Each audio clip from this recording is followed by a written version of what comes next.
You and Lindsay were dating when the show ended. Yeah. Did that in the moment feel like it was gonna be you two together from that moment?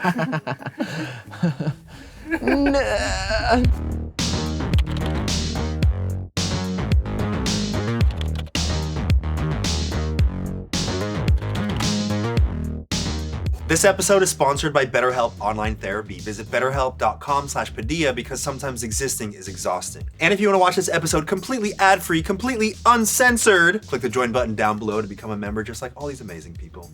Anyway. Hello, Daniel. Hey, what's up, man? Hello, Devin. Hi. Hello. Hello, Lindsay. Hi, Anthony. Hi. You're sitting here because you were on one of the most successful Nickelodeon shows 16 years ago? Was that 16 years ago? What year is it? It's almost 20 years ago. 2023. Oh, when you started 20. It premiered in 2004. Why do you think the show resonated so much with people? Because it sounds like the way that it resonated with people is in a sense the way that it resonated with you. Yeah.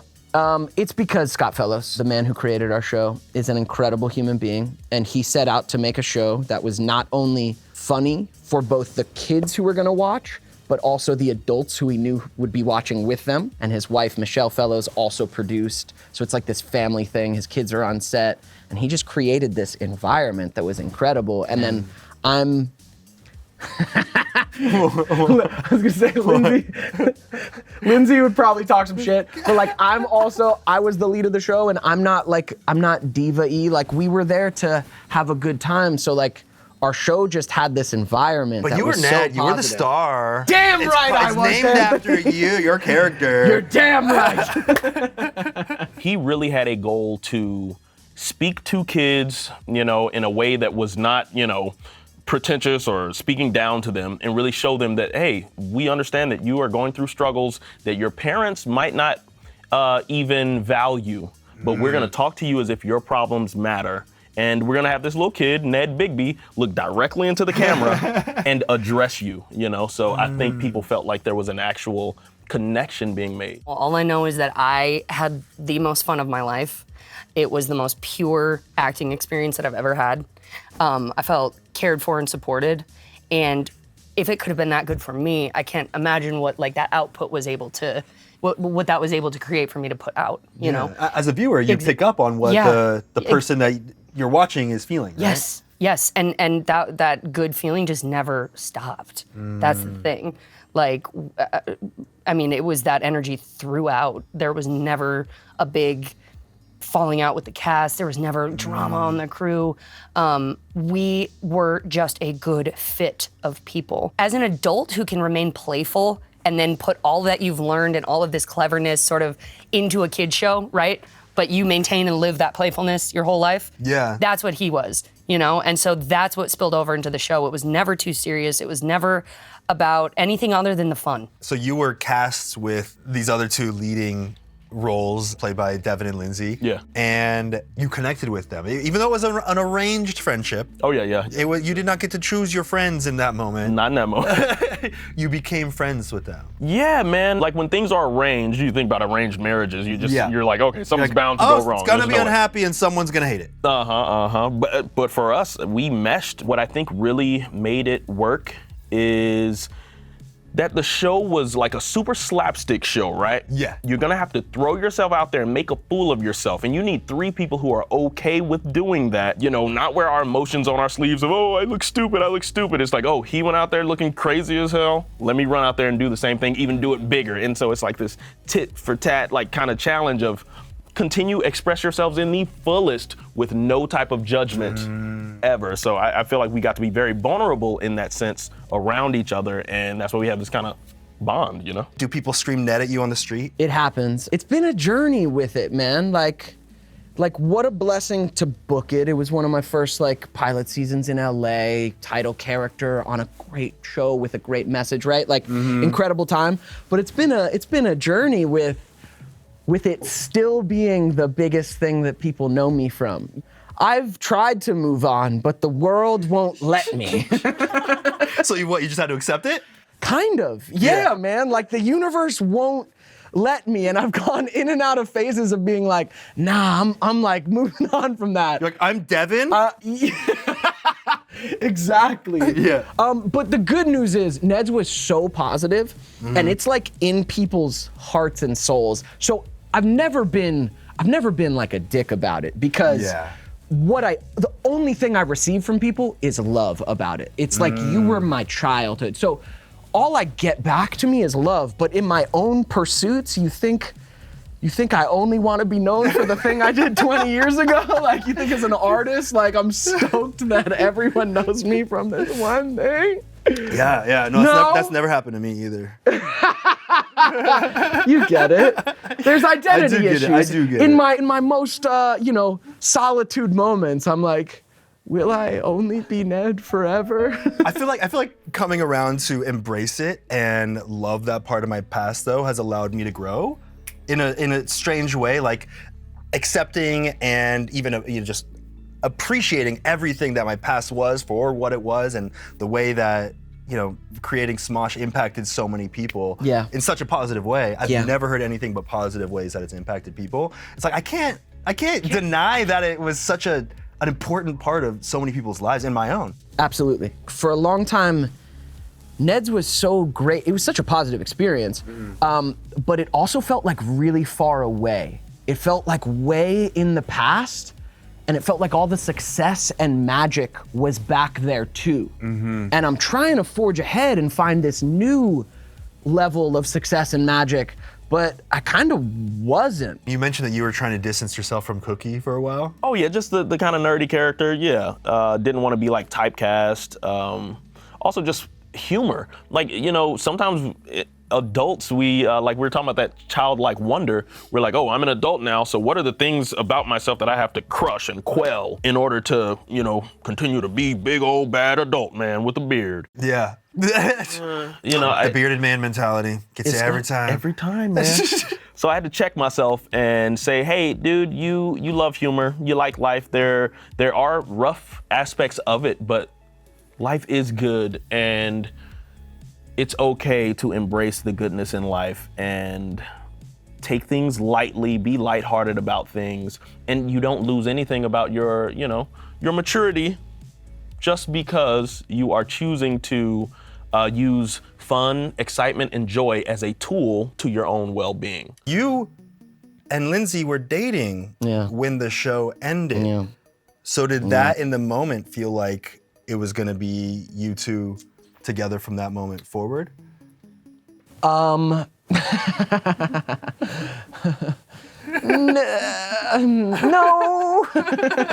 Like, no, because Wait, how old were you at the time? I was 15. Okay, So no, okay. because I'm not a f***ing You're idiot. 15, okay. Like she was my first love, and I think she would say the same. Like it was a really big love. It was a really big relationship in my life. 3 years on the show, Ned and Mose, the characters, are best friends. And by the end of the show, the story plot starts being that they're like looking at each other and they start liking each other. And it literally happened. It happened so organically. Did like it sync up, the writing? Like literally. Were you influenced by the writing, or is the writing influenced by you? Hey, man. Or is it synchronicity, hey, man? Hey, brother. The power of Chicken the or the egg, universe. brother. So yeah, when the show ended, we dated for like almost a year after the show ended. And then both our hearts were broken. Both of them? Yep. At once? Yep. At one single moment? Over time, just we broke both our hearts, and then we didn't see each other for like a long time. And like Daniel and I stayed friends for a while after the show. I mean, beyond just Lindsay and Daniel, the entire cast, we were homies while the show was filming. And I'm still close with a lot of them, but for sure after the show ended, there was times where we stayed close, but without that organizing principle, Yeah. And especially at that age, like 15, 16, 17, 18, like life just starts shifting for everybody, and some people went to college, and just, geography started to change. So yeah, it was a journey, man. What do you think it was that brought you guys back together? And why do you think that you welcomed it? Because there's so many times that I felt like I need to distance myself from my past. My past is something like I'm a different person now. I'm trying to grow. I'm not trying to stay stagnant and, revisiting and building something up from my past at many times to me felt like that would be a step backwards. Yeah. I've always had love in my heart for Dev and Lindsay just throughout whatever. We did take a break where we weren't seeing each other so much. More so Lindsay and I, because Devin and I, we did a lot of partying together, like even in my like Zeke and Luther days. So we always found time to interact, and Devin and Lindsay had like kind of like a little breakup or whatever. So or whatever. It wasn't like I had to pick sides. It was just like Dev was like my boy. We just always kind of just meshed like a whole lot more and had more things to relate on. But yeah, we all kind of took a break. So I hadn't seen Devin for like a couple years. It would just be like a high and by here and there, like in LA or something like that. But the love was always there. I feel like we had to go and explore things outside of Ned's Declassified, outside of being tied at the hip to these two figures. As much fun as it was being together, in life you will have to grow apart from things. And if it's right and if the universe wills it, you will find yourself coming back. So what was it about the 16 years? Were you able to identify anything? Were there any big things that happened to you during that time that helped you grow and become who you are? Oh my gosh, yeah. So let's say we all went on paths, right? Okay. And here's the fork in the road. Okay. And I just went boop. You went opposite direction? Oh gosh, yeah. Where did you go? I went into deep addiction and depression and victim and drugs and alcohol. And I was still working. Like I thought I was still living. I thought that because I was working, it kind of like rubber stamped what I was doing. And I just kind of dragged myself through hell. And what is really strange about that is that they kind of chose different paths, what people would call better, the right path, or the path that wasn't so harmful. And it's strange because we come out and we kind of have the same bevy of knowledge. You went through that period of escaping emotions, of feeling like the emotions weren't things that could be looked at. They should be covered up more. Those walls blocking them off should become thicker and thicker. You should distance yourself from them. And from the outside perspective, you were being successful. You were being an actor. You were doing all the things that from the outside and maybe even on the inside you felt like you should be doing. Mm-hmm. But the whole time you were escaping something? Just running at full speed, man. And really making a spectacle of myself while I did it. There was a lot of shame tied up in that. And what I realized is I was equating humility with humiliation, And there was just this horrible anger that I could not let go of. And it brought so much shame, which I loved living in, you know what I mean? And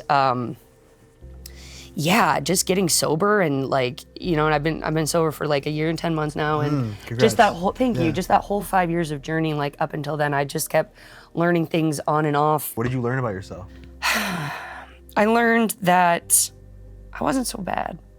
Just as you? Yeah, I really wasn't so bad.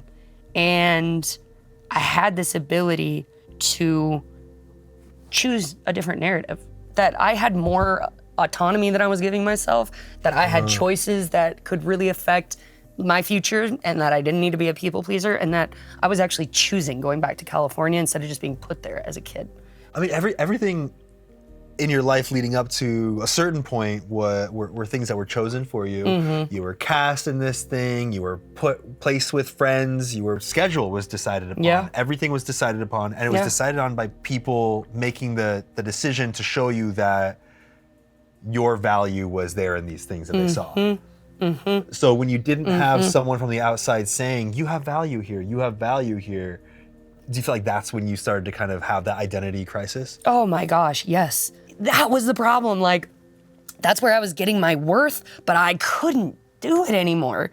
I couldn't do it anymore, man. What do you think the biggest thing was that you learned in your time away from Ned's Declassified and, coming back together as a friend group? Was there any big life lesson or anything that you think helped make that friendship feel so much stronger now? We all became who we needed to. while still keeping our inner child alive. And that's important as we grow up, you know? Like, there's a part of us that stays that innocent kid who was just passionate about things and just open to things. Each of us is bringing things to the table for this.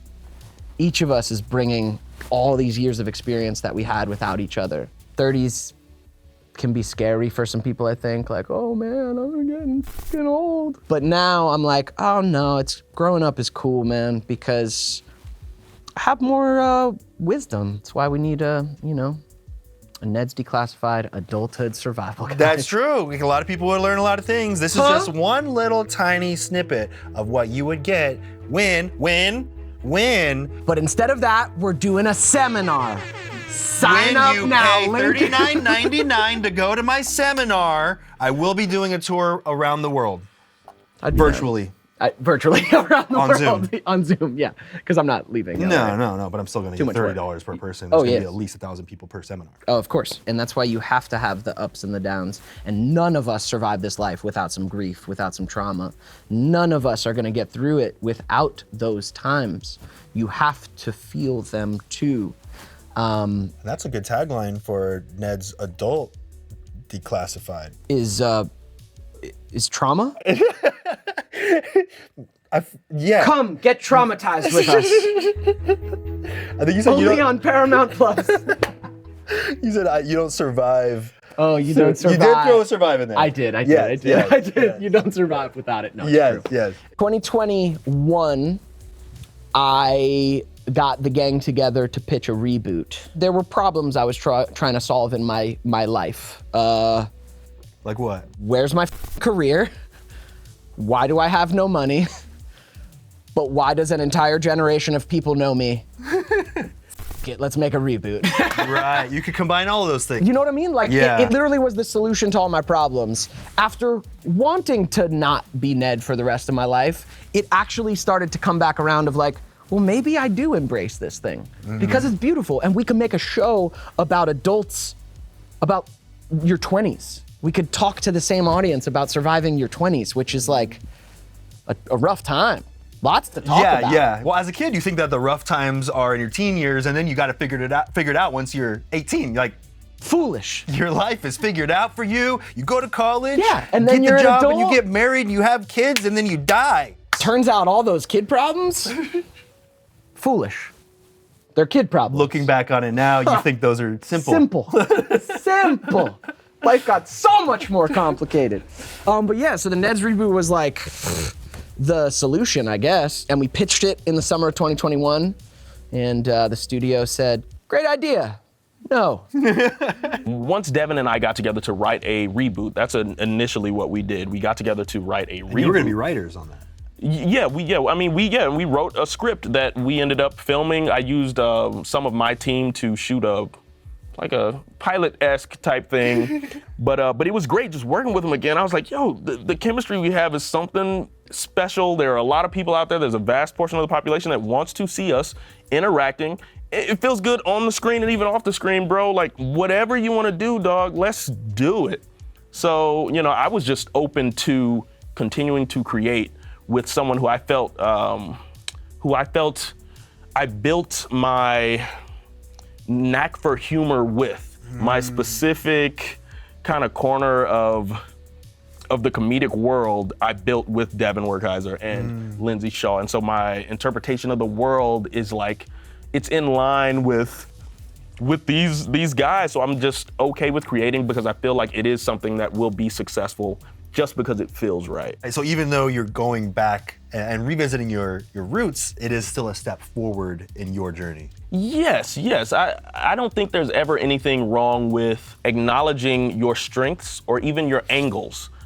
So we have this huge fan base for this show that enjoys our chemistry. Why not utilize them? There is the idea that, this is going backwards. If I'm looking at these endeavors as solely work-related or career-related, but it's like, no, this is just kind of life and it's the universe. I'm gonna let the universe talk to me, and let's see this thing on through. If we want to revisit this stuff. Let's do it, and let's try to amplify our impact. Did you feel something drawing you to reconnect with Devin and Daniel? Did you feel something bringing you back? Definitely. So they were in my orbit. I hit Devin up right when I got back out here, and we hung out a little bit. Then I went on Christy's podcast, and she kind of mentioned this idea to us, and it just, just like the first time with the show, it kind of just went zoop. We were all down for it. We were all in the right energy, headspace. We wanted it.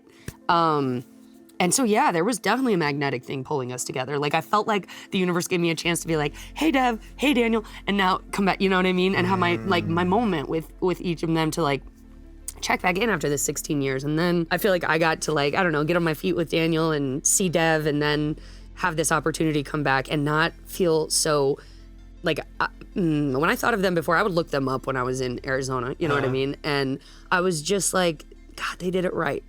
And I did this. And they're still friends, and God, like, it was awful. And then reconnecting with them, and they embraced me. There was no shame there. Like, they didn't see me as anything other than this, like, person that they loved, you know? And that they had shared this time and experience with. And I myself was finally able to, like, move past that shame and feel like I was equal with them again, and feel like not so terrible for my choices. What do you think that they bring that's unique to the table? Dev brings this dedication and curiosity, and I see him as somebody who is very consistent, that he always puts this work ethic, this incredible work ethic at the forefront of what he does. And then Daniel brings the swag.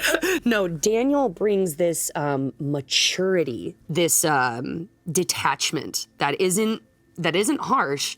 He's just detached in this way that is, it's not so serious. You know what I mean? He's not that serious, and not in a bad way. He's just detached from the problem and he's so solution oriented. And that's what I love about Daniel. He's super solution oriented. He's fun and jovial to be around, and he notices things. Dev, for sure. Let's start with him. Okay. First off, just great humor. The guy knows how to break the ice on any topic. There's nothing that's gonna be too tense with Devin. And also, he is determined. He will kick down a door. If he says, hey, this is the objective that we've set, he's going to run through that gate or whatever is the object in front and say, hey, we said we're gonna do this. We have to have integrity and follow through. So he's a guy with huge follow through. Lindsay is like this, not even wild card. She's a big energy that, that I don't know, you just love to have around, first off, because for the fans, I think she just has this unique humor and way to put things that just, I don't know, it's exciting and at the same time enlightening. Question, did you know that hydrating is super important, even if you're not running a marathon? That's right, new studies have actually concluded that water is good for everyone, not just athletes. I know, I was shocked as well. Now, this might come as even more of a surprise, but I am not a high performance athlete. I know, despite this incredible physique, I'm just a regular guy who puts on his pants and rings one finger / one leg at a time. Thankfully, Liquid IV does not discriminate and provides me with quick hydration for the common man or woman or anyone in between. Liquid IV is the #1 powdered hydration brand in America, and now it's completely sugar-free. And yes, it still does hydrate 2 times faster than water alone, which is pretty incredible. Real people, real flavor, real hydrating, now sugar-free. Grab your Liquid IV Hydration Multiplier sugar-free in bulk nationwide at Costco, or get 20% off when you go to liquidiv.com and use code Padilla at checkout. That's 20% off anything you order when you use promo code Padilla at liquidiv.com. Now back to the world of Meds Declassified. I'd love to know, as a group, what do you guys think this whole journey says about friendship? You guys worked hard on something. In your childhood, you were children. You didn't even choose to be in the same room with each other. You were just there. You bonded over something similar. And then 16 years you guys are apart. You come back together. What do you think that says about your guys' your dynamic and your friendship? It reminds me how much it meant, like how much not just Ned's meant to me and that time, but that it was with you guys. Like, I think that was kind of lost over time, that Ned's was kind of this just big, general, great time, great memory. It became this big thing, but it was great because, I mean, it was us spending all that time together in the schoolroom on set. Like, it was us having this experience together, and you guys, especially since, are the only people who understand this part of my life. And so coming back together, it's just been that beautiful reminder of like, oh, Ned's wasn't just great generally, and because of Scott Fellows, it's great because I love these people, and we created that great experience together. I think for me, I think it's, so we started in a super childlike and innocent place, right? And I think we were all actors there, like, for the right reasons, and you know what I mean, not kids being forced there, but it was this innocent, playful, heartfelt thing, right? We were so vulnerable, so silly, didn't worry about what we looked like. And then we, like, even if we didn't maintain it throughout that 16 years, it was like this, at least for me, it was this dormant seed that like has now sprouted again. And to still like be able to reach that resonance frequency, like feeling inside is really special. And so I think true friendship will always have that little nugget there. And for wherever friends grow apart, there's always that ability to come back together, forgive each other, or, you know, just accept each other for where you're at, embrace each other. And still with that little childlike spirit. It's really special to maintain. Yeah, friendship is a wonderful thing. It's hard to follow this up, guys. That's the tagline. I'm just gonna cut Friendship there. is a wonderful thing, guys. That's all I got to say about these dudes. But you know, having shared goals with people who you feel like amplify your energy is a really beautiful thing, and it can create amazing outcomes that benefit you personally and also other people. So you can have a great impact when you do find a solid circle of people to share goals with and operate at the optimal human level to reach those goals. So it's been great being vulnerable with these guys as kids, and then even now in seeking ways to be fulfilled. There's a certain vulnerability there, but having the right people around, you can see it through. And you're not just reconnecting, you are making connections that you didn't have before. Yes. For example. Oh, it's That we weren't maybe in a place to really generate those connections. So it's been beautiful. Yeah. I think it's beautiful that our life experience has clarified the reflection of each other a little bit. It's really interesting to know that like we went through those times and like somehow that made us more understanding of each other. It's just very human, you know? Yeah. Yeah, it's true. I kind of forgot, because like I was so close with both of you, I kind of forgot like on Ned's, like, yeah, you guys were close, but like, No, you were You're the there. I was close with both of you. Daniel and was you always guys like, were a little. yep. Always not even wanting to touch her. I was gonna say Daniel also used to hug like he'd hug Lindsay here we like, go. oh yeah, it was one arm. It was one arm. It was one arm. Yeah. Like, I'm okay, a Lynn. rigid young man. See ya. He was a respectful young man. Yeah, I like forgot that was there for you guys. So I love that you straight up protect him when he doesn't even need it. No. That mirror metaphor you just used, I think that's so great, because you guys do.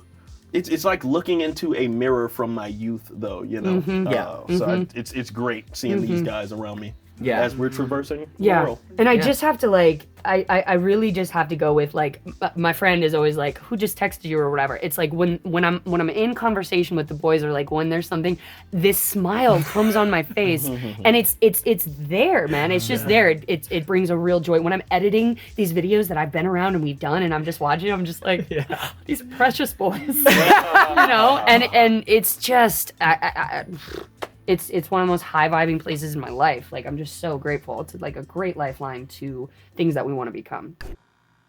First, I want to talk about time, okay? Okay. So we're gonna get really philosophical, deep. Yeah, you got the mushrooms back there or what?